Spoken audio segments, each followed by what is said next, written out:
আসসালামু আলাইকুম, সবাই কেমন আছেন? আমি আলহামদুলিল্লাহ ভালোই আছি। তো অনেকেই অনেক বিষয়ে কোশ্চেন করেন, আর সব কিছুর রিপ্লাই বা ভিডিও আমি এই জন্যই দিতেছি, কারণ আমি যখন বাংলাদেশে ছিলাম তখন গ্রুপগুলোতে অনেক মানে আশায় থাকতাম কে একটা ভিডিও দিল বা কে একটা বললো। যারাই সাইপ্রাসে আসেন নেক্সট উইক এগুলো শুনতে শুনতেই অনেকটা সময় কেটে যায়। কারণ ব্লু পেপার এগুলো ইস্যু হতে 2 থেকে 3 মাস এর মতো লাগে, কারো আরও একটু বেশি লাগে বা কম লাগে। সো এগুলোর জন্য অনেকটা ধৈর্য দরকার হয়, আর ধৈর্যের সময় যদি কেউ একটু সাপোর্ট দেয় বা মোটিভেশন দেয় তাহলে নিজের কাছে ভালো লাগে। আমি যখন আসছি তখন 1 বছর আগে তেমন কোনো ভিডিও ছিল না, আর ভিডিও 2-1 জন করতো।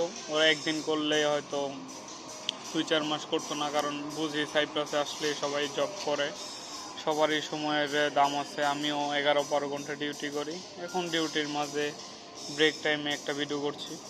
সো এরকমই 12 ঘন্টা, 11 ঘন্টা, 10 ঘন্টা এরকম ডিউটি করে কারোর এনার্জি তেমন থাকে না। আর আপনারা আমার ভিডিও দেখে আবার অনেকে মেসেজ করছেন যে আমি রান্নার কাজ বাংলাদেশ থেকে শিখে আসছি কিনা। আমি পিসিএ নরসিংদী ব্রাঞ্চ থেকে পিৎজা বা সহ পাস্তা সহ অনেক কিছুই শিখছি।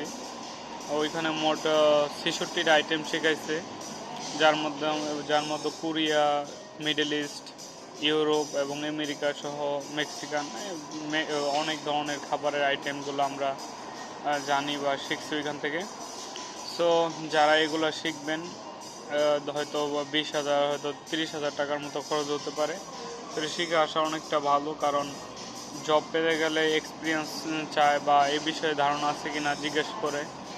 এটা একটা ভালো দিক হবে আপনাদের জন্য। আর এখানে জব ইনশাল্লাহ মোটামুটি যারা আসে 4 মাস 5 মাস এরকম দেখছি, বাট 6-7 মাসের পরে কেউ বসে আছে এরকম এখনো পর্যন্ত আমার জানা নাই। বা অনেকে জব করে কিন্তু তাও বলে আমরা জব করি না, ওই বেতন একটু হয়তো কম পায়। আবারও বলে যে বা একটা জব ম্যানেজ করেন, কারণ কি ওই বেতনে পোষাচ্ছে না, নতুন একটা জব লাগবে। সো যারাই জব করতেছেন, নিকোশিয়া জব সারা বছর থাকে। সো নিকোশিয়াতে জব পাইলে সহজে ছাড়ার দরকার নেই, আগে অন্য একটা জব ম্যানেজ করে তারপর ছাড়বেন। অন্য জায়গায় যারা আছেন ওরা তো নিকোশিয়াতে হয়তো শিফট করবে, আয়না বা পাপোশের যারা আছে শীতের সময়। সো সবার জন্য শুভকামনা রইল, দোয়া রইল।